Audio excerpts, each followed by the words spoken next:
ఈరోజు సహవాసము యొక్క శక్తి ఏంటంట?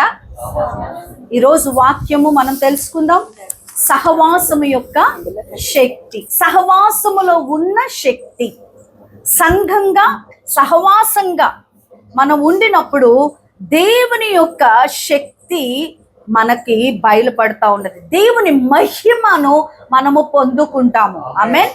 సహవాసముగా ఉండటం ఇష్టపడినప్పుడు దేవుని మహిమను మనము చూస్తాము అని చాలా స్పష్టంగా వాక్యాధారంగా మనం తెలుసుకుందాం.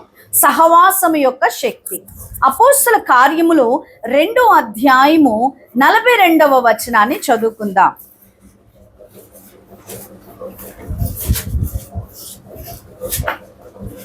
అపోస్తల కార్యములు 2వ అధ్యాయము 42. మీరు అపోస్తలుల బోధయందును సహవాసమందును రొట్టె విరుచుటయందును ప్రార్థన చేయుటయందును ఎడతెగక యుండిరి. చాలు. హల్లెలూయా. దేవుని యొక్క వాక్యం సెలవిస్తుంది, అపోస్తలుడైన పేతురు గారు పెంతెకొస్తు దినము రోజున మరి ఆయన మేడ మిద్దె మీద ఉండి మరి 120 మంది పరిశుద్ధాత్మను వారు పొందుకొని మరి అనేకమైన భాషలో మాట్లాడుతూ దేవుని యొక్క సత్య సువార్తను ప్రకటిస్తూ, మీరు సిలువ వేసిన ఈ క్రీస్తుయే మెస్సయ్య, ఆయనే మనకు రక్షకుడై ఉన్నాడు, ఆయన యందు విశ్వాసం ఉంచుట ద్వారా, బలుల ద్వారా, ఇక వేటి ద్వారా కాదు గాని మరి ఆయన యందు క్రీస్తు యేసునందు విశ్వాసం ఉంచుట ద్వారా మీరు రక్షణ పొందెదరు, పరిశుద్ధాత్మను పొందెదరు అనే సత్య సువార్తని అపోసైన పౌలు గారు, అపోసైన పేతురు గారు, క్షమించండి, అపోసైన పేతురు గారు అలాగే అక్కడ ఉన్న ఇతర అపోస్తలులు కూడా బోధిస్తూ ఉన్నప్పుడు అనేక మంది ఆ యొక్క సత్య సువార్తను విన్నారు. ఆ విన్నవారు ఇంచుమించుగా ఎంతమంది ఆ రోజు బాప్తిజం పొందారంటే 3000 మంది బాప్తిజం పొందారు. వీరందరూ కూడా సంఘములోనికి చేర్చబడ్డారు. వారికి అప్పటికి ఒక బిల్డింగ్ కట్టి ఒక చర్చ్ లాగా ఏమీ లేదు, కానీ వారు ఇంటింట వారు కూడుకొని వారు సహవాసములో పెరిగారు అని వాక్యం సెలవిస్తుంది. ఆమేన్. వారు ఏమయ్యారట? సహవాసంలో. ఇప్పుడు ఆ సహవాసంలో రక్త సంబంధులో లేకపోతే కుటుంబ సభ్యులో కాదు, వేరు వేరు ప్రాంతాలు, గలిలయ ప్రాంతం నుండి వచ్చిన వారు ఉన్నారు, మరి వేరే వేరే ప్రాంతాల నుంచి వచ్చిన వారు ఉన్నారు చాలా మంది. అయితే వారి వారి ప్రాంతాలకు వెళ్ళినప్పుడు వారి వారి ప్రాంతంలో వారు ఇంటింట కూడుకొని సహవాసమందు ఉన్నారు. ఎప్పుడైతే సహవాసం ఉండదో అక్కడ దేవుని యొక్క మహిమ కనపడదు, దేవుని మహిమ కార్యాలు జరగవు. కాబట్టి ప్రియమైన సంగమా, ఈరోజు క్రీస్తు సంఘముగా, క్రీస్తు శరీరముల అవయవాలుగా సహవాసంగా ఉండటం అనేది ఒక శక్తివంతమైనది అనే విషయాన్ని ఈరోజు మనం తెలుసుకుందాం. అయితే వీరు అపోస్తలుల బోధయందు సహవాసమందును. ఆమేన్. సో వీరు దేవుని యొక్క వాక్యాన్ని వింటూ సహవాసమందు కలిసి ఉన్నారు. అయితే మొట్టమొదటిగా సహవాసాన్ని సంఘంగా మనం ఏం చేయాలంటే కోరుకోవాలి. కొంతమందికి సహవాసం ఇష్టం ఉండదు, ఒకరితో స్నేహం చేయటం ఇష్టం ఉండదు, సంఘంగా కూడుకొని మరి ప్రార్థనలకి రమ్మన్నప్పుడు ఇష్టం ఉండదు. ప్రార్థన చేసుకుందాం రండి చెల్లి, రండి అక్క అంటే నీవంటే నాకు పడదు కాబట్టి, నా అభిప్రాయం నీ అభిప్రాయం వేరు కాబట్టి నీతో సహవాసం చేయటం నాకు ఇష్టం ఉండదు అని చెప్పి పలానా ఇంటి వారి దగ్గరికి అయితే నేను రాను, పలానా వారి దగ్గరికి అయితే నేను రాను అని చెప్పి అనుకుంటూ ఉంటారు. దేవుని ప్రియమైన బిడ్డలారా, సంఘములో సంఘమే, సంఘములో ఉన్న సంఘముతోనే అంటే ఇతర నీ సహోదరులతోనే సహోదరులతోనే నీకు భేదాభిప్రాయాలు ఉంటే దేవుని నువ్వు ఎట్లా మహిమపరుస్తావు? నువ్వు ఒకరిని ఒకరు క్షమించుకోలేకపోతే, ఒకరిని ఒకరు ప్రేమించుకోలేకపోతే, ఒకరితో ఒకరు సహవాసము కలిగి ఉండాలి అనిపించకపోతే నువ్వు దేవుణ్ణి ఎట్లా మహిమపరుస్తావు? కానీ ఆది సంఘం అలా లేదట. ఆది సంఘము సహవాసమందు, ఇంటింట ఒకరు మాట చెప్పారంటే ఆ మాట చొప్పున వాళ్ళు వెళ్ళేవారట. మొట్టమొదటిగా సంఘంగా ఉన్న మీరందరూ కూడా, మనమందరం కూడా సహవాసాన్ని కోరుకోవాలి, ద్వేషించకూడదు. చూడండి, 1 కొరింథీయులకు రాసిన పత్రిక 11వ అధ్యాయము 11వ అధ్యాయము 17వ వచనాన్ని మనం చదివినట్లయితే మీకు ఈ ఆజ్ఞ ఇచ్చుచు మిమ్మల్ని మెచ్చుకొనను, మీరు కూడి వచ్చుట ఎక్కువ కీడుకే గాని ఎక్కువ మేలుకు కాదు. మొదటి సంగతి ఏమనగా, మీరు సంఘమందు కూడి ఉన్నప్పుడు మీలో కక్షలు కలవని వినుచున్నాను. కొంత మట్టుకు ఇది నిజమని నమ్ముచున్నాను. ఇక్కడ అపోస్తలుడైన పౌలు గారు సంఘంతో మాట్లాడుతున్నారు. ఎవరితో మాట్లాడుతున్నారండి? సంఘముతో మాట్లాడు. ఒక ఊరి ప్రజలతో మాట్లాడట్లేదు, ఒక కుటుంబంలో అక్క చెల్లెలతో మాట్లాడట్లేదు, అన్న తమ్ములతో మాట్లాడట్లేదు. క్రీస్తు యేసు యొక్క శరీరము కోసం, రక్తము కోసం మాట్లాడుతూ దానిలో పై భాగములో సంఘముతో మాట్లాడుతున్నాడు. ఏమని మాట్లాడుతున్నాడు అనంటే, మీరు సంఘమందు కూడి ఉన్నప్పుడు, మనం సంఘమందు ఇలా కూడి ఉన్నప్పుడు మీలో కక్షలు కలవని విన్నాను నేను. కొరింథీ సంఘముతో యేసు ప్రభు వారు అపోస్తలుడైన పౌలు గారు చెప్తున్నారు, పరిశుద్ధాత్మ ద్వారా లేఖనాలను రాశారు ఆయన. పరిశుద్ధాత్మ సంఘములో కక్షలుంటే దేవునికి తెలుస్తుంది. పరిశుద్ధాత్మ దేవుడు మెచ్చుకోడు. మీలో కక్షలు గలవని, ఒకరి పట్ల ఒకరికి ద్వేషం ఉంటే, ఒకరి పట్ల ఒకరికి కక్ష ఉంటే దేవునికి తెలుస్తుంది. జాగ్రత్త. మన సంఘం అలా ఉండటానికి వీలు లేదు. చిన్న పిల్లలైనా పెద్ద పిల్లలైనా ఎవరైనా దేవుని యొక్క వాక్యము మనకి సెలవిస్తూ ఉంది, మనలో కక్షలు ఉండకూడదు, విభేదాలు ఉండకూడదు, భేద అభిప్రాయాలు ఉండకూడదు, అరమరికలు ఉండకూడదు. సహవాసమందు మనం ఉన్నామంటే సహవాసాన్ని ఇష్టపడు వారముగా మనము ఉండాలి. ఆమేన్. చూద్దాము. రోమిలకు రాసిన పత్రిక 14వ అధ్యాయము 19వ వచనాన్ని మనం చదివినట్లయితే, కాబట్టి సమాధానమును పరస్పర క్షేమాభివృద్ధిని కలగచెయ్యు వాటిని ఆసక్తితో అనుసరింతుము. ఆమేన్. హల్లెలూయా. కాబట్టి సమాధానము, కక్షలు ఉండకూడదు. ఏముండాలట? సంఘములో, సహవాసములో మనకేముండాలి? సమాధానం ఉండాలి. మొట్టమొదటిగా సంఘంగా ఉన్న మనము సహవాసాన్ని కోరుకోవాలి. ఎస్, బ్యోలా ఏం చేయాలంటే, నాకు సహవాసం కావాలనుకోవాలి. రూత్, నాకు సహవాసం కావాలి, నాకు సంఘ సహవాసం నాకు కావాలి. నేను ఒక్కదాన్నే దేవుడి కోసం వస్తున్నాను, దేవుడి కోసం వెళ్ళిపోతాను అంటే కుదరదు. సంఘం ఎవరిది? దేవునిది. ఏసయ్యదే. ఏసయ్య శరీరమే సంఘము. కాబట్టి నా మట్టుకు నేను చక్కగా బైబిల్ పట్టుకొని చర్చకు వస్తాను, నా మట్టుకు నేను వెళ్ళిపోతా, ఎవరితో మాట్లాడినా నాకేంటి? నో, అది దేవుడు అలాంటి ఉద్దేశాన్ని ఎంకరేజ్ చేయట్లేదు. ఎవరు నాకెందుకు అనుకోకూడదు, నీకు కావాలని కోరుకోవాలి. చెల్లి, నీతో నాకు సహవాసం కావాలి. రక్షణ, నీతో నాకు సహవాసం కావాలి. రూతు, నీతో నాకు సహవాసం కావాలి. సంతు, నీతో నాకు సహవాసం కావాలి. ఇక్కడికి వచ్చిన తర్వాత వీళ్ళు మీ పిల్లలు కాదు, సంఘము, క్రీస్తు సంఘములో అవయవాలు. మహి పట్ల బ్యోల సంఘములో ఒక బిడ్డగా చూడాలి. అరే, నువ్వు దేవుళ్ళో కట్టబడాలరా, క్రీస్తుని అంగీకరించు, హృదయంలోనికి తీసుకో. అక్కలు, చెల్లెళ్ళు, అన్నలు, తమ్ముళ్ళు, మనమందరము సహోదరులము. ఆమేన్. సంఘములోకి వచ్చేసరికి ఇక్కడ విభాగాలుగా, లేకపోతే గ్రూపిజం అనేది పని చేయకూడదు. 2 గ్రూపులు, 3 గ్రూపులు, 4 గ్రూపులు ఉండకూడదు సంఘములో. అందుకే అంటాడు ఆయన, నేను పౌలు వాడను, అపోలో వాడను అని అనొద్దు. మీరు గ్రీక్ దేశస్తులని లేదు, యూదా యూదులని లేదు, అందరూ క్రీస్తునందు సమానమే. వాక్యం సెలవిస్తుంది. దేవుని ప్రియమైన బిడ్డలారా, పటాపంచలు మీ హృదయాల్లో ఒకవేళ కక్షలు ఉంటే దాన్ని పటాపంచ చేయండి. మీరు ఓడిపోయినా పర్వాలేదు, ప్రభునందు మీ సహవాసం కట్టబడాలి. ఏం పర్వాలేదు, మీ అహంకారాలు, గర్వాలు ఓడిపోయినటువంటి పోని, ఏం పర్వాలేదు. మన తన్ను తాను తగ్గించుకునేవాడు హెచ్చింపబడును.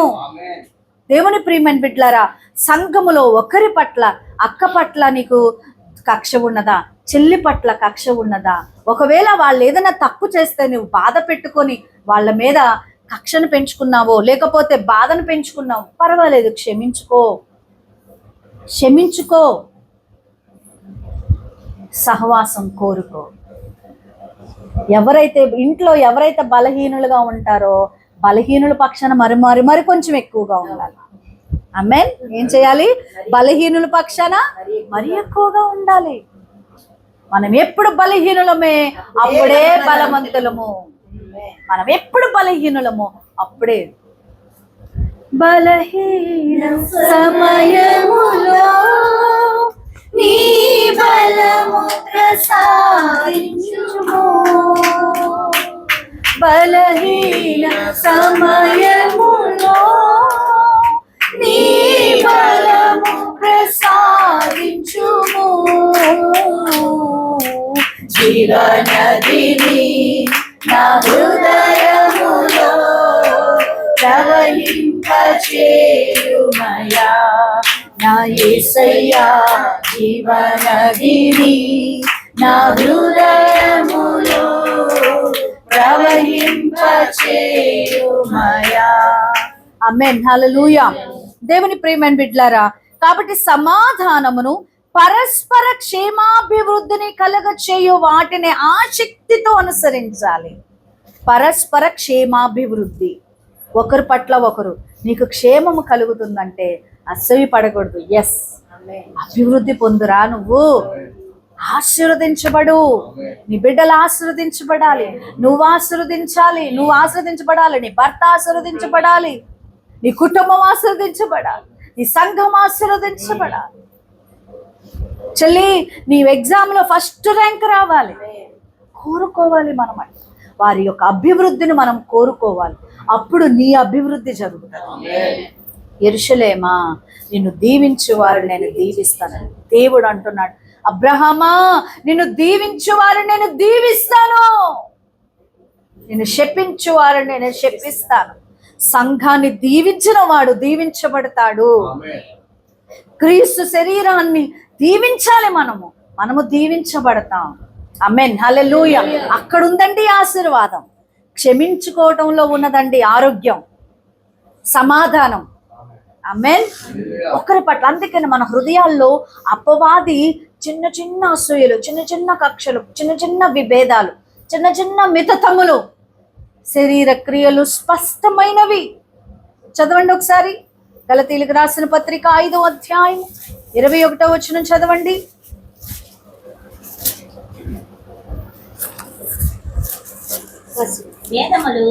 శరీర కార్యములు స్పష్టమైనవి. అవేవనగా జారత్వము, అపవిత్రత, కాముకత్వము, విగ్రహారాధన, అభిచారము, ద్వేషములు, కలహము, మత్సరములు, క్రోధములు, కక్షలు, భేదములు, విమతములు, అసూయలు, మత్తతులు, అల్లరితో కూడిన ఆటపాటలు మొదలైనవి. ఇవన్నీ కూడా మన హృదయములో, మన జీవితములో, మన శరీరములో అపవాది వేసే విత్తనములు. వాటిని పెంచొద్దు, వాటిని తీసేసుకోవాలి. ఒకరి పట్ల నీకు విభేదం కలిగి మనసు కష్టం పెట్టేసుకొని చీ అనిపించిందా, దాన్ని జయించు. ప్రేమతో దాన్ని జయించండి, ఏం పర్వాలేదు. హల్లెలూయా, హల్లెలూయా. లేకపోతే ఒకవేళ వాళ్ళు ఇంకనూ అలాగే చేస్తున్నారు అంటే మౌనంగా ఉండు. వాళ్ళ కీడు కోరుకోకు, మౌనంగా ఉండు. దేవా నీ చేతికి అప్పగించాను అంటమే, వాళ్ళ కీడు కోరుకోవద్దు నువ్వు. ఎందుకంటే కీడు కొని శపితమైన మాటలు వస్తాయి. అలాగైపోవాలి, ఇలాగైపోవాలి. దేవుడు చూసుకుంటాడు. అబ్రహామా నేను దీవించిన వారిని నేను దీవిస్తాను. మన వంతు ఆశీర్వదించటమే, మన వంతు దీవించటమే, మన వంతు ప్రేమించటమే, మన వంతు సమాధానంగా ఉండటమే. ఒకవేళ ఎదుటివాడు అది పొందుకోలేకపోతున్నాడా, తిరిగి నిన్ను గాయపరుస్తున్నాడు, మౌనంగా ఉండు, వారి కోసం ప్రార్థించు. అంతే. ఇదే నీకు తెలియాల్సిన విద్య. నేను అదే పాటిస్తాను. ఆమేన్. హల్లెలూయా. నా హృదయంలో అదే పెట్టుకుంటా, మనసు అలా పెట్టుకొని ప్రార్థన చేస్తా. క్షేమాన్నే కోరుకుంటా, కీడుని ఎవ్వరిని కోరుకుంటా. కొన్ని అప్పగిస్తా దేవుడికి. దేవా నువ్వు చూసుకో అంటాను, అంతే. ఇక దేవుడు చూసుకుంటాడు. క్రమపరిచేది దేవుడే. ఆమేన్, హల్లెలూయా. నువ్వు నేను క్రమపరచలేం, ఎందుకంటే మనసులు హృదయాలను ఎరిగిన వాడు దేవుడే. ఆయన చూచుచున్న దేవుడై ఉన్నాడు. మనల్ని చూచేవాడు ఆయన, హృదయాలను పరిశోధించి తెలుసుకునేవాడు ఆయన. ఒక్కొక్క మనిషికి ఒక్కొక్క మనస్తత్వం ఉంటది. నువ్వు ఆవిడ కాదు, ఆవిడ నువ్వు కాదు, కాబట్టి నీలాగా వాళ్ళు ఉండరు. అది గుర్తుపెట్టుకోవాలి. ఎవరికి వారే వ్యక్తిత్వం, అది దేవునికి తెలుసు. వాళ్ళ మనసులో దేవుడు చూస్తాడు, మన మనసు దేవుడు చూస్తాడు. మన మనసును బట్టి మనకు దేవుడు ప్రతిఫలం ఇస్తాడు, వాళ్ళ మనసును బట్టి వాళ్ళ ప్రతిఫలము ఇస్తాడు. కాబట్టి అలాగవ్వాలి, ఇవ్వాలగా వద్దు. సంఘముకు అది తగదు. ఆమేన్. దాన్ని ఏం చేయాలి? మనము జయించుకోవాలి. చూడండి, అలాగా కక్షలు లేకుండా, విభేదాలు లేకుండా మనం ఏం చేయాలంటే సమాధానం కలిగి ఉండాలి. చూడండి, హెబ్రీలకు రాసిన పత్రిక 10వ అధ్యాయము 24వ వచనాన్ని మనం చదివినట్లయితే, 24, 25 వచనాలు చదవండి. కొందరు మానుకొనుచున్నట్టుగా సమాజముగా కూడుట మానక ఒకరినొకడు హెచ్చరించుచు. సమాజముగా కూడుకొనుట మానక ఓన్లీ ఆదివారం ఒక్కరోజే సమాజంగా కూడుకోమంటున్నాడా? రూతు ప్రతిరోజు కూడుకోమంటున్నాడు.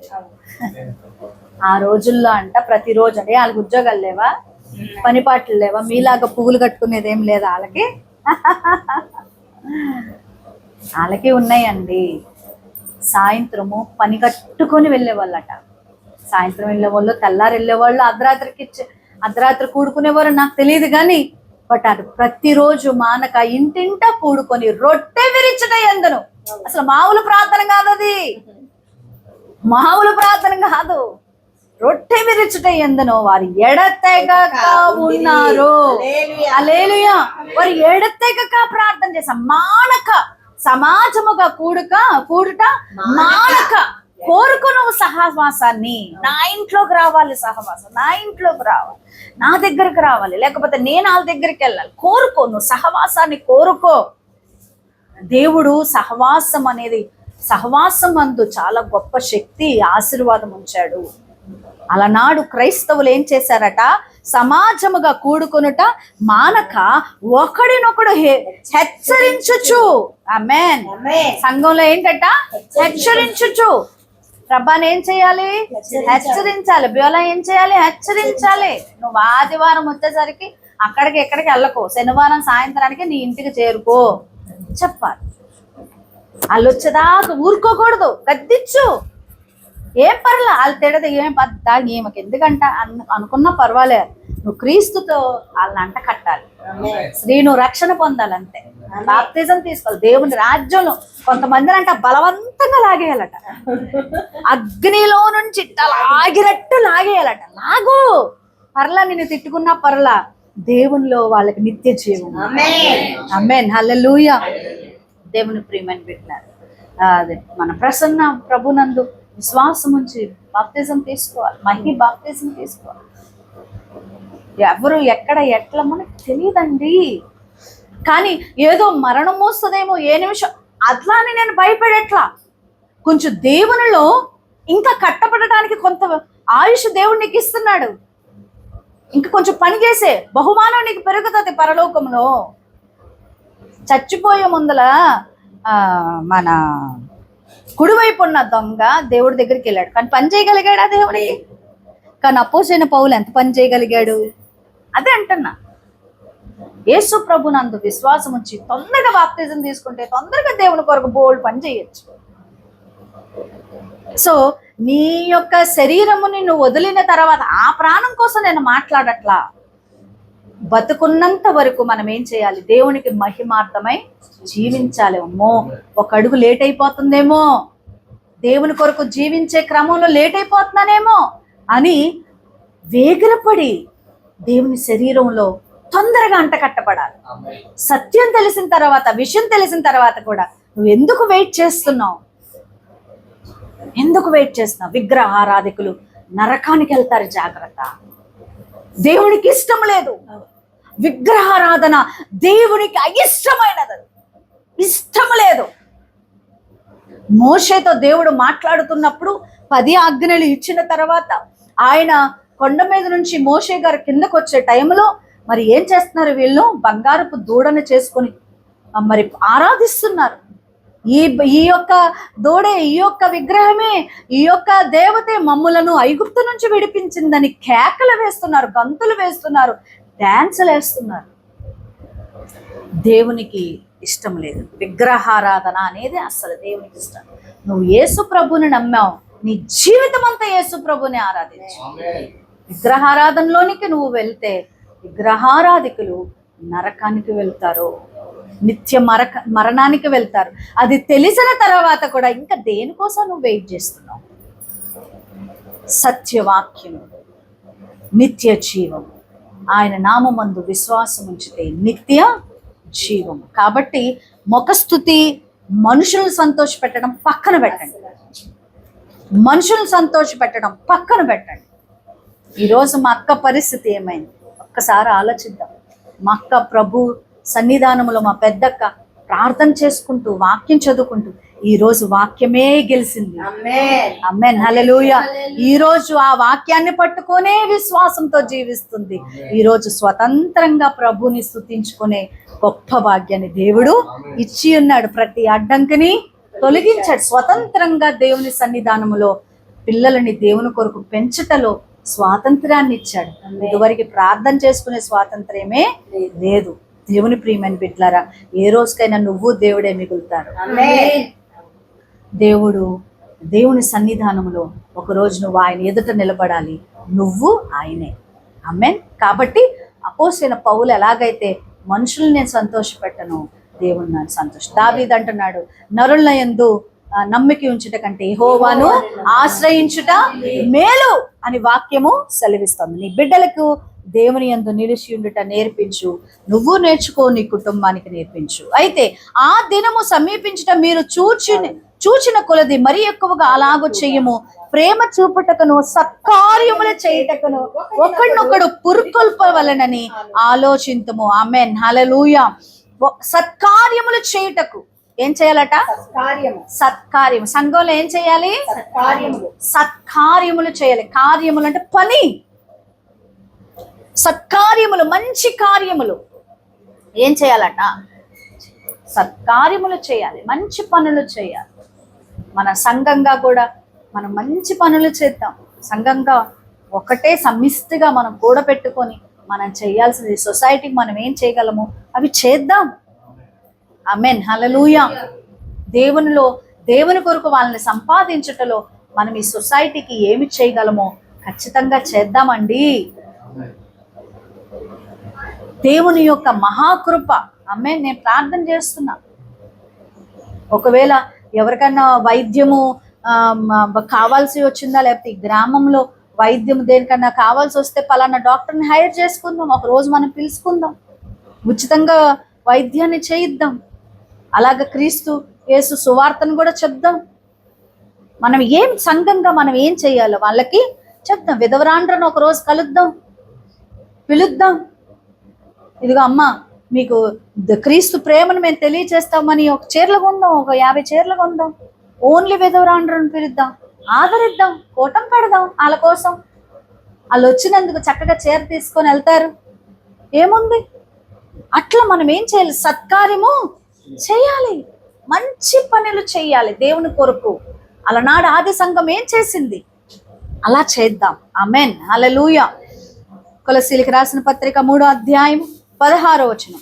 సంగీతములతోనూ కీర్తనలతోనూ ఆత్మ సంబంధమైన పద్యములతోనూ ఒకనికి ఒకడు బోధించుచు బుద్ధి చెప్పుచు కృపా సహిత్యముగా మీ హృదయములలో దేవుని గురించి గానము చేయొచ్చు. సమస్త విధములైన జ్ఞానముతో క్రీస్తు వాక్యము మీలో సమృద్ధిగా. మీ హృదయంలో ఏముండాలి? సమృద్ధిగా వాక్యము ఉండాలి. ప్రతి వారం ఒక కంటత వాక్యము చెప్తారా మీరు? నాకు సండే స్కూల్ పిల్లలు అయిపోవాలి మీరు కూడా. పెద్దోళ్ళు, చిన్నపిల్లలు, పెద్ద పిల్లలు, అందరూ పిల్లలు పెద్దలు అందరూ పిల్లలమే దేవుడి సన్నిధిలో. కంటత వాక్యం ప్రతిరోజు ప్రతి వారం ఇలాగ ఆదివారం వచ్చినప్పుడు ఒక కంటత వాక్యం ఇస్తా. శుక్రవారము మనం మంగళవారము ప్రార్థనలో కలుసుకుంటున్నాం కదా, అదే శుక్రవారం. చక్కగా అందరు నాకు అప్పచెప్పాలి. అర్థమవుతుందా? హృదయంలో ఏముండాలి? వాక్యం ఉండాలి. చిన్న వాక్యం, 2 లైన్ల వాక్యము ప్రతి వారం ఇస్తా. కంటత పట్టేయి, శుభ్రంగా కంటత పట్టాయి. కంటత పట్టేసుకుని ముందులో మీకు మీరే అప్పు చెప్పించుకోండి. హృదయంలో వాక్యం నిలవాలి. దుష్టుడు బాణం వేసినప్పుడు వాక్యం బయటికి లాగాల. ఆమేన్, హల్లెలూయా. చీకట్లో మనం వెళ్తున్నాం, ఏం పర్లా, గాఢాంధకారపు లోయలో నేను సంచరించిన ఏ అపాయం నాకు భయపడదు. నీకు ఇంట్లో బియ్యమన్నీ అయిపోయినాయి, సరుకులన్నీ అయిపోయినాయి, ఇక తెల్లారికి ఏమీ లేదు, ఏం పర్లా, యెహోవా నా కాపరి, నాకు లేమి కలుగు. రావాలి, అసలు గుండెల్లోండి వాక్యం బయటికి రావాలి. యుద్ధం చేయాలి. ఆత్మనే వాక్య ఖడ్గము చేత అపవాది యొక్క తంత్రాలను ఏం చేయాలి? లయపరచాలి. మనం యుద్ధం చేయాలి. ఆత్మ సంబంధం. నువ్వేం చేయలేవు, అసలు నువ్వు వేస్ట్. ఇప్పుడు నువ్వు ఇంటర్వ్యూకి వెళ్తున్నావు, నువ్వు ఫెయిల్ అయిపోతావు, ఏం పర్లా, క్రీస్తు నందు నేను సమస్తమును చేయగలను, నేను జయించగలను. దేవుడు నన్ను బలపరుస్తాడు. నేను ఎప్పుడు బలహీనుడను, నేను అప్పుడే బలవంతుడను. నీకు అనారోగ్యం వచ్చింది, నువ్వు మంచం పట్టావు, నీ జీవితమే లేదు అని అంటే యెహోవా రాఫా అంటమే, నన్ను స్వస్థపరచు యెహోవా. ఇట్లాగా కొన్ని వాక్యాలు మన హృదయములో ఏం చేయాలట? నిలవనీయుడి అంటున్నాడు. నివసింపనీయుడి, నివసింపనీయుడి, నివాసం చేయాలట. వాక్యం నివాసం చేయాలి. మన గుండెల్లో ఏం చేయాలట? నివాసం చేయాలి. అప్పుడు రాణి గారు చాలా బంధకాల్లో, ఎంతో బాధాకరమైన పరిస్థితుల్లో అక్కడ పని చేస్తూ ఉన్నప్పుడు కృంగిపోయారు. కృంగిపోయినప్పుడు ఏమవ్వాలి? కృంగిన వేళల్లో వాక్యం ఏం చేయాలి? బయటకి రావాలి. ఆ వాక్యము, కొన్నిసార్లు బైబిల్ ఉండదు మన చేతిలో, అప్పుడు హృదయంలో దాచుకున్న వాక్యము నిధిలాగా బయటకు వస్తే దేవుడు వాక్యము అక్కడ మన కోసం యుద్ధం చేస్తాడు.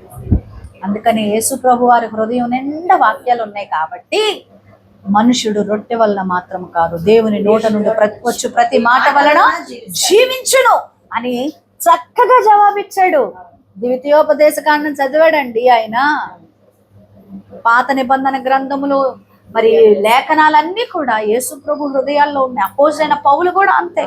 పాత నిబంధన గ్రంథములో ఉన్న ఎక్కువగా యెషయా ప్రవక్త యొక్క ప్రవచనాలు, ఇర్మియా ప్రవక్త యొక్క ప్రవచనాలు, ఇవన్నీ అలనాడు వాళ్ళు చదివి హృదయాల్లో ఉంచుకోబట్టి వాళ్ళకి అవసరం వచ్చినప్పుడు ఆ లేఖనాలను తెలియజేస్తూ ఉన్నారు.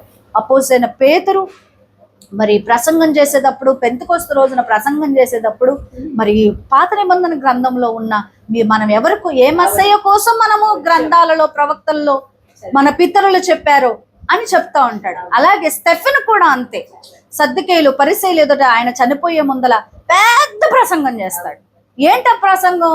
ఐగుప్తు దేశంలో మన పితరులు బానిసలై ఉండగా అంటే అక్కడ నుండి, అంటే అన్ని లేఖనాలు ఏం చేశారు? వాళ్ళ హృదయంలో పెట్టుకున్నారు.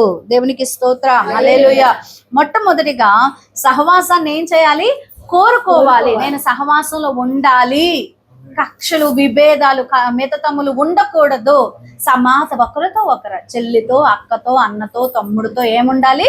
సమాధానం ఉండాలి. తర్వాత పద్యములతో, పాటలతో, కృతజ్ఞతతో మనం ప్రభువుని స్తుతిస్తూ వాక్యాన్ని ఏం చేయాలి? హృదయములో నిలుపుకోవాలి. ఆమేన్.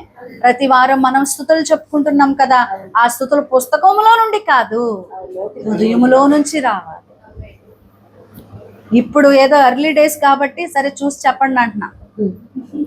కంటత కంటత కంటత 1000 స్తుతులు నోట్లో కంటత రావాలి. రోజు కంటత పట్టండి.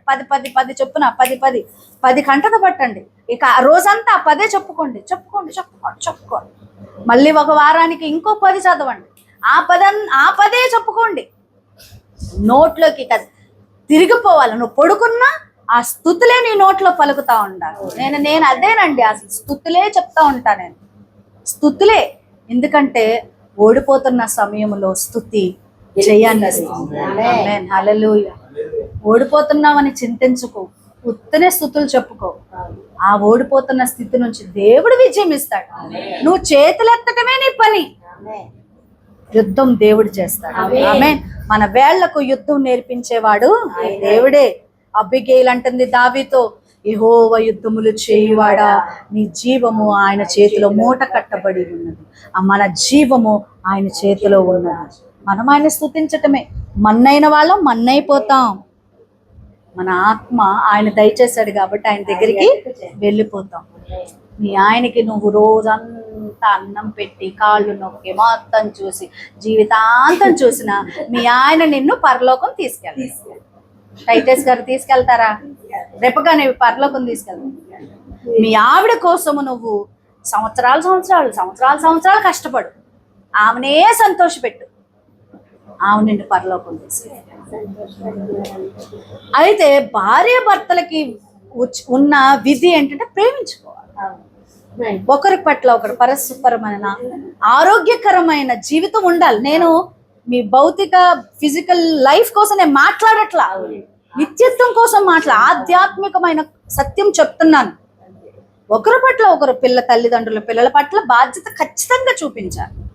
పిల్లలు కూడా తల్లిదండ్రులకు విధేయత చూపించాలి. అది నియమము, ఆజ్ఞ. పిల్లలారా, మీ తల్లిదండ్రులను సన్మానించుడి. నువ్వు సన్మానించాలి. సంవత్సరానికి ఒకసారి షాలేసి మీ టీచర్లని సన్మానిస్తారు కదా, అట్లా ప్రతిరోజు నీ తల్లిని నీ తండ్రిని సన్మానించాలి. నువ్వు ఎదిరిస్తే దేవుడు లెక్క తీసుకుంటాడు. జాగ్రత్త పిల్లలారా, జ్ఞాపకం చేసుకో.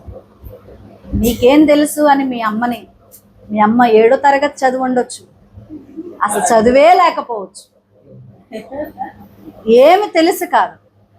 వాళ్ళని తల్లిదండ్రులుగా నీకు దేవుడిచ్చాడమ్మా. తల్లిదండ్రులుగా దేవుడిచ్చాడు. తల్లిని తండ్రిని బట్టి సన్మానించాలి. తల్లిదండ్రులు పెద్దవారైన తర్వాత పిల్లలు చూసుకోవాలి. ఎవరికి ఏముందలే, నా ఇష్టం నా ఇష్టం అనేది లేదు. దేవుని చిత్తం జరిగించు. తల్లిదండ్రుల పట్ల దేవుని చిత్తం జరిగించు. తల్లిదండ్రులారా, మీ ఇష్టం మీ కర్మని పిల్లల్ని వదిలేకండి. వాళ్ళు ఎంత విసుక్కున్నా పిల్లల కోసం ప్రార్థనలు చేయండి. ప్రతిరోజు ఉదయం లేచి నీ పసిపిల్లల ప్రాణం కోసం దేవునికి మొరపెట్టుకో. బద్ధకంగా ఉండొద్దు. తల్లిదండ్రులకి పిల్లలని బలపరిచి పెంచి వారిని యోగ్యులుగా తీర్చిదిద్దాలి. ఈ క్రమములో నువ్వు బెంగలో గింగలని పెట్టుకుంటే పిల్లల్ని లేవనెత్తలేవు. నువ్వు కష్టపడటం నేర్పించు. ఇంట్లో నువ్వు వంటలు తోముతున్నావు అనుకో, డిగ్రీ ఇంజనీరింగ్ చదువుతున్న కూతురు వచ్చి నేను పెడతానంటే, వద్దమ్మా, నువ్వు ఇంజనీరింగ్ చదువుతున్నావు, డిగ్రీ చదువుతున్నావు, ఇంటర్ చదువుతున్నావు, నా బంగారం కదా, చదువుకో, చేయి పని. నేను అలాగే నేర్చుకున్నాను, లేకపోతే పనులన్నీ నాకెలా వచ్చు. చెయ్యి, మగ పిల్లోడైనా ఆడపిల్లైనా ఎవరైనా చెయ్యాల్సింది. ఆమేన్, హల్లెలూయా. నేర్పించు.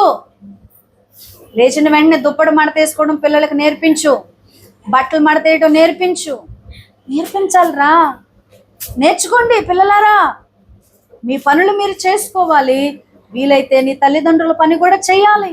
ఓ రోజు నీకు సెలవు వచ్చింది స్కూల్లో, మీ నాన్నతో ఎల్లు పనికి. మీ నాన్న ఏం చేస్తున్నాడో తెలుసుకో. మిమ్మల్ని పోషించటానికి ఇంట్లో ఖాళీగా ఉండి రెస్ట్ తీసుకోవటం కాదు, కష్టపడాలి. దేవుడు కష్టపడమన్నాడు. అందుకే అపోజిట్ పౌలు అంటే, నువ్వు పని చేయకుండా తినొద్దు అంటాడు. You don't eat, you don't work, don't eat. ఇంత చిన్ను ఏడి, చిన్ను రాలేదా? మరి ఏంటి, వెనకాల కూర్చోకూడదు, పిల్లలు ముందర కూర్చోవాలి. అసలు ఎట్టి పరిస్థితులు వెనకాల కూర్చోబెట్టద్దు. కొండ ఆదిత్యలు వెనకాల నుండి వెనక్కి వెళ్ళిపోవటం నేర్చుకున్నారు, అట్లా అయిపోయారు. ముందర కూర్చోవాలి. అందుకని పిల్లలు ఎప్పుడు కూడా ఎదర కూర్చోవాలి. ఏది విజ్జు కూడా వెళ్ళిపోయాడైతే ఇక్కడ కూర్చోమన్నాను వైరు. రైట్. సహవాసాన్ని ఏం చేయాలట? కోరుకోవాలి. యేసయ్య నామానికి మహిమ కలుగును గాక. రెండవది, ఫస్ట్ అర్థమైందా పాయింట్? రెండవది సహవాసం కలిగి ఉండు. ఫస్ట్ సహవాసం కోరుకో, ఖచ్చితంగా కోరుకో. నాకు కావాలి. ఇప్పుడు నా రాణి గారు ఏమనుకోవాలి? నాకు లేయా చెల్లి సహవాసం నాకు కావాలని కోరుకోవాలి. సారా సహవాసం నాకు కావాలని కోరుకోవాలి. బియోలా సహవాసం నాకు కావాలని కోరుకోవాలి. అలాగా రెండవది సహవాసం కలిగి ఉండు. ఎక్కడ సహవాసం ఉంటే అక్కడ సహవాసములో నువ్వు కలిగి ఉండటానికి ఇష్టపడాలి. ఎక్లీసియాస్టిస్ ఏమంటారు, ప్రసంగి 4వ అధ్యాయము,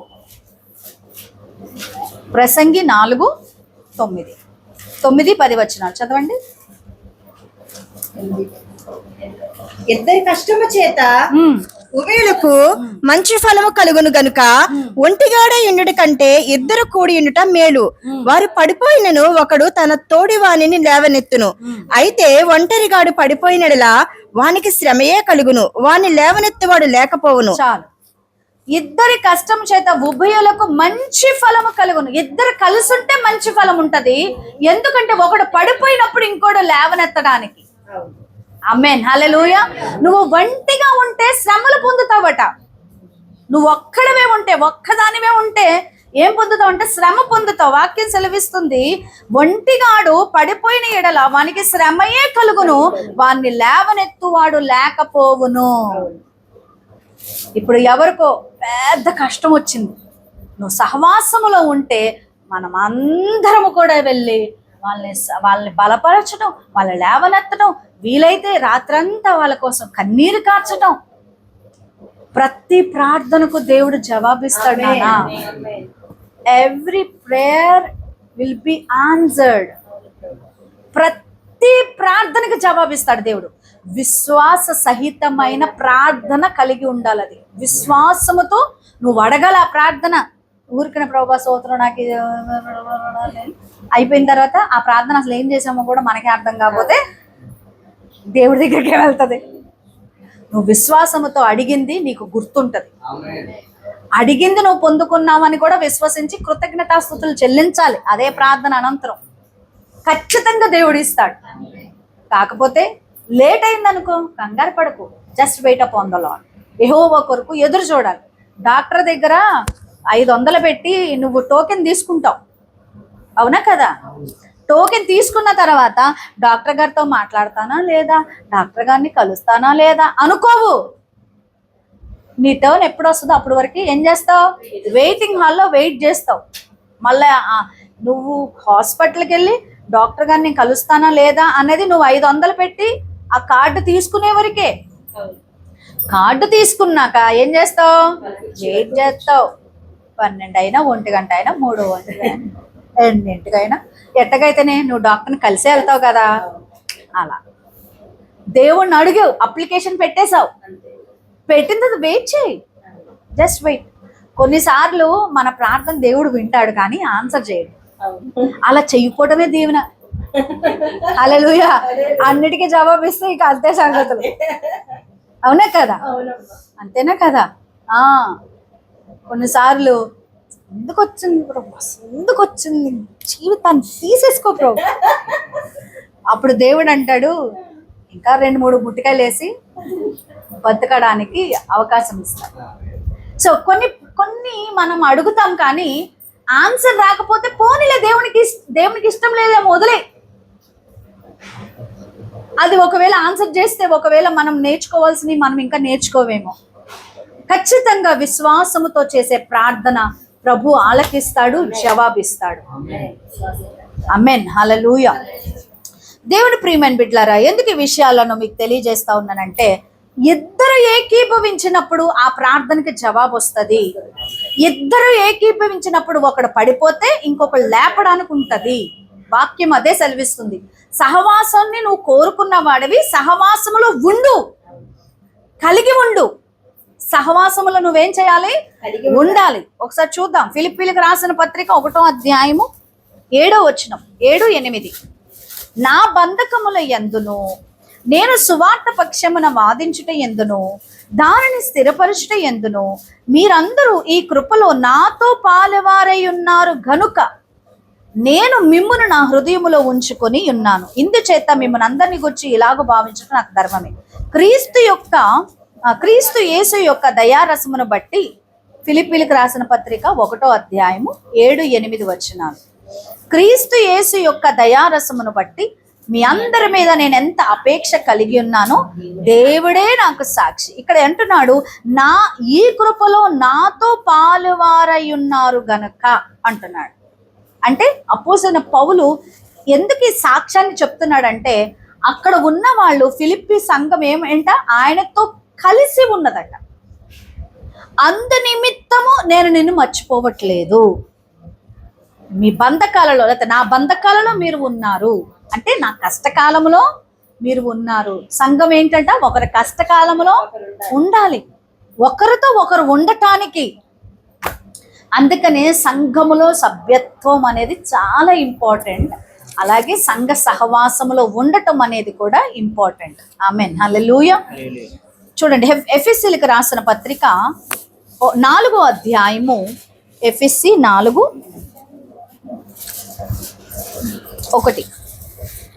కాబట్టి మీరు సమాధానమను బంధము చేత ఆత్మ కలిగించే ఐక్యమును కాపాడుకొనుట యందు శ్రద్ధ కలిగిన వారే ప్రేమతో ఒకరినొకడు సహించుచు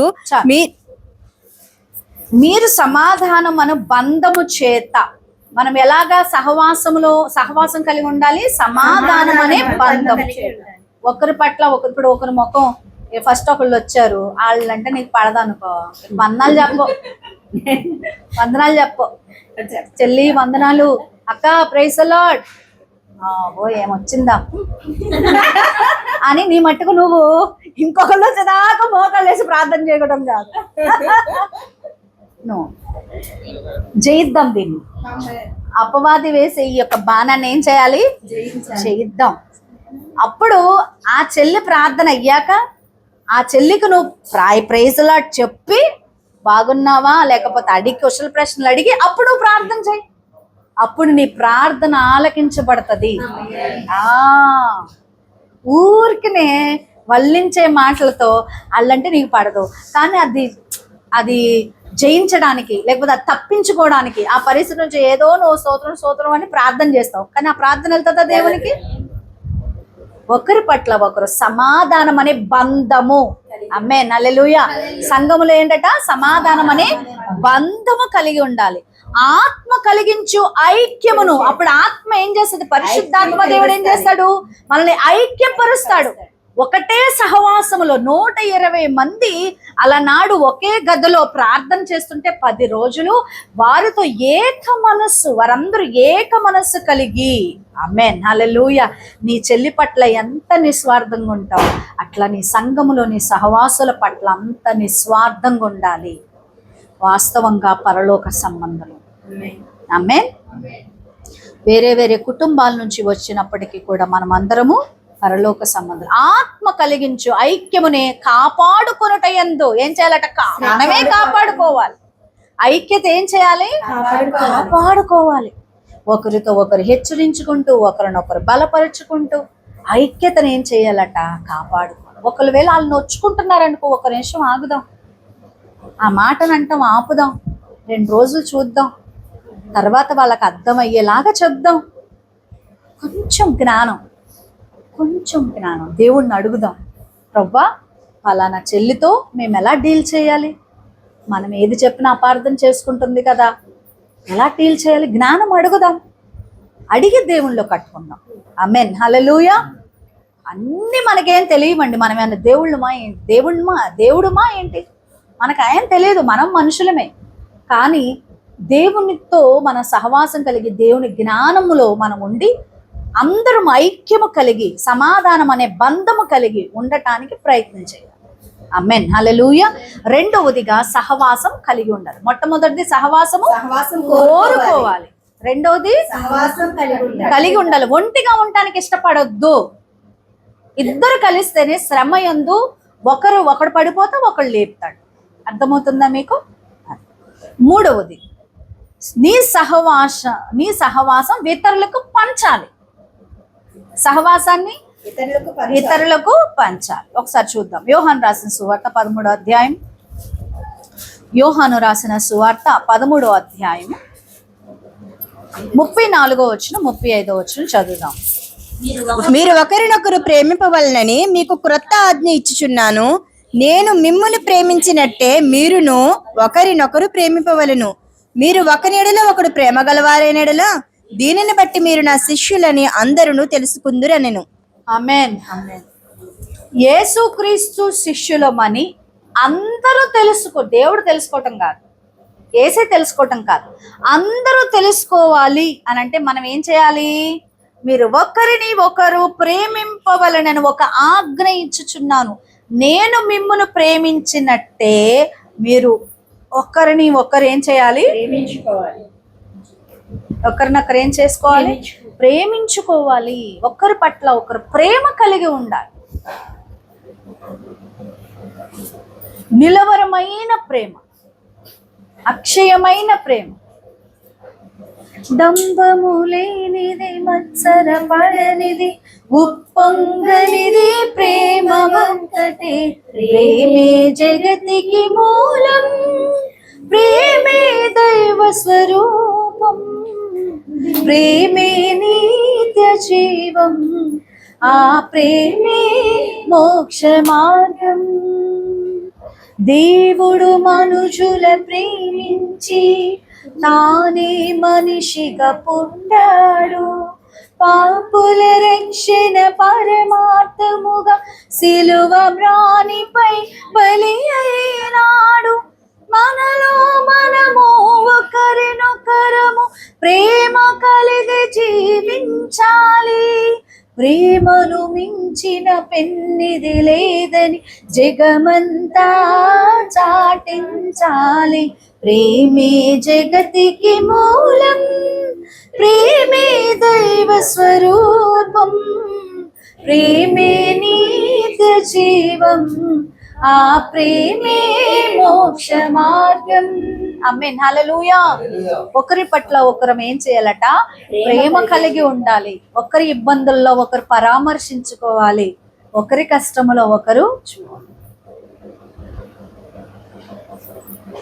ఒక చెల్లొచ్చి అంటుంది,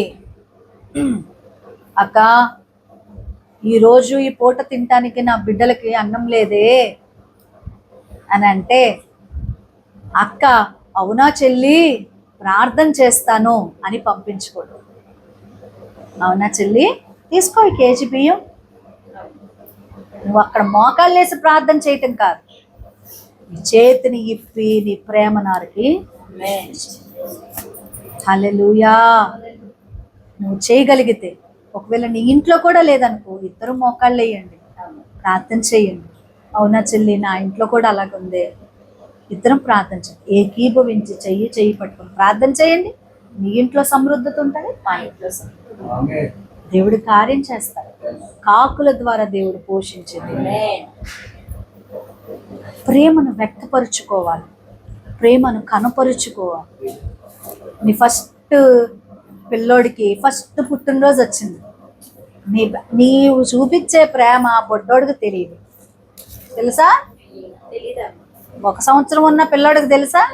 తల్లిదండ్రులు నన్ను ఎంతగా ప్రేమించారని తెలుస్తుందా? కానీ ఆ ప్రేమను కనపరుచుకోవడానికి ఊరంతా పిలుస్తావే.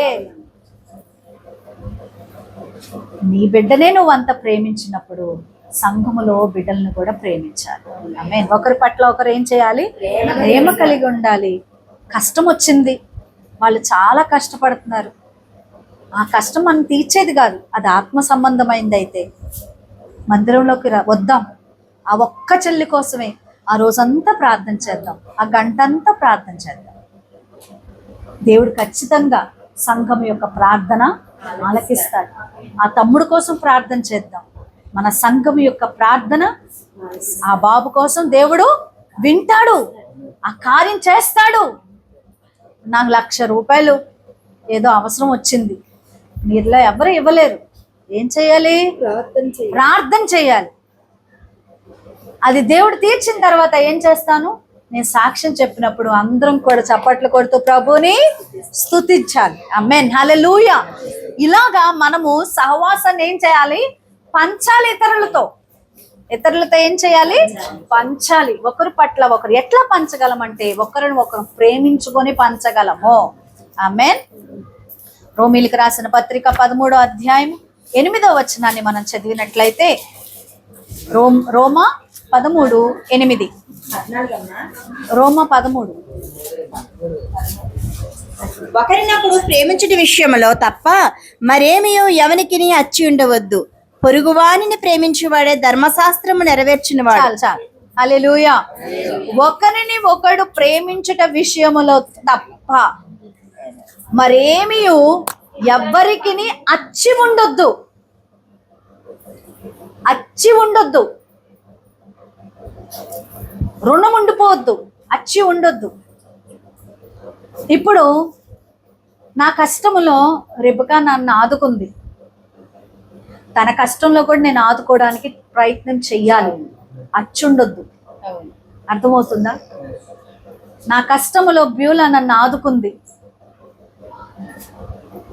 తర్వాత తన కష్టంలో నేను ఆదుకోవాలి. ఒకరు పట్ల ఒకరు రుణపడిపోయొద్దు, అచ్చి ఉండొద్దు. ప్రేమను చూపించట్లు అచ్చి ఉండొచ్చు ఎంతైనా, నువ్వే నాకు అచ్చి, అంతే. అలా ఉండాలి. అయ్య బాబోయ్, ఏదైనా చేయగలిగితే మనం ఇలా తీసుకున్నాము అని అంటే మళ్ళా ఇవ్వాలి. సొనుక్కోవద్దు, మళ్ళీ ఇచ్చేటప్పుడు కొనుక్కోవద్దు. తీసుకునేటప్పుడేమో కాళ్ళు, ఇచ్చేటప్పుడేమో తీసుకో తీసుకో, ఇచ్చావులే, ఇచ్చేసాం.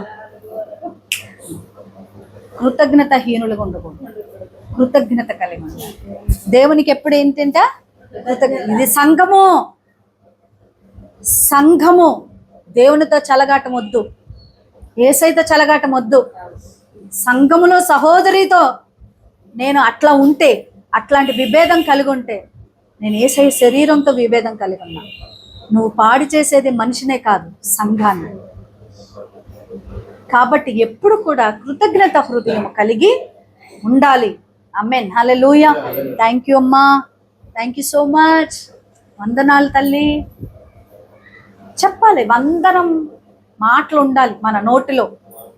ఎగిసిపడే మాటలు, పైన పడే మాటలు, అహంకారం చూపించే మాటలు. నీకు బ్యాంకులో ₹1,00,00,000 బ్యాలెన్స్ ఉన్నా, నీ చెల్లి చాలా ధనికంగా, ఆర్థికంగా తక్కువదైతే ఆమె పైన నువ్వు హెచ్చిపోవాల్సిన అవసరం లేదు. ఆమె కూడా యేసులో శరీరం, యేసు శరీరంలో భాగం. ఆమేన్.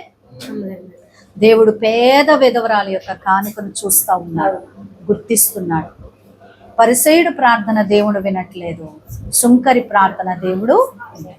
సో సంఘములో ఎంత ధనవంతులు ఉన్నా, ఎంత పేదవారు ఉన్నా, నిరుపేదలు ఉన్నా, అందరూ సమానమే, సమానమే, సమానమే. క్రీస్తు శరీరములో అందరము సమానమే.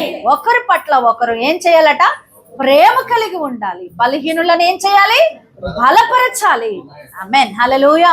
మన కడుపు నిండా భోజనం ఉంది, ఒక పూట కావాలంటే ఆపుకొని దేవుని పిల్లలకి ఇవ్వచ్చు, లేని వారికి ఇవ్వచ్చు, పెట్టాలి. అటువంటి సహృదయము కలిగి ఉండాలి. వాక్యం మనకు అదే తెలియచేస్తుంది.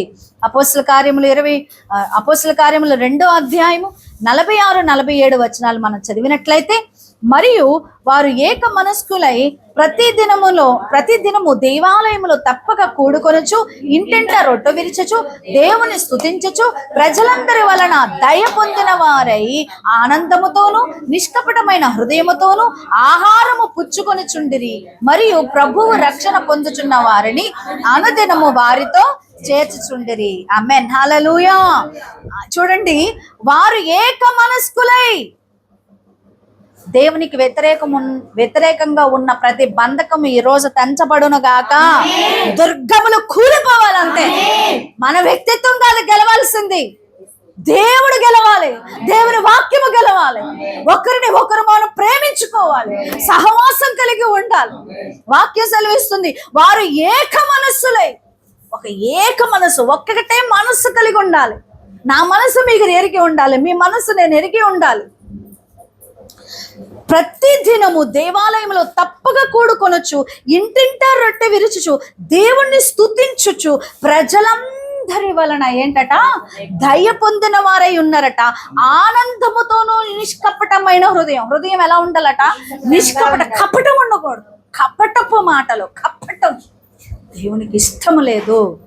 కపటం ఉండొద్దు. ఆహారము పుచ్చుకొనుచుండిరి. మందిరంలో ఏం చేస్తున్నారంట? ఆహారం పుచ్చుకొనుచున్నారు. మందిరంలో ఆహారం పుచ్చుకోవాలి. మనకు సహవాస విందు ఎప్పుడు జరుగుతుంది? మన సహవాస విందు పెట్టుకుందామమ్మా. సహవాస విందు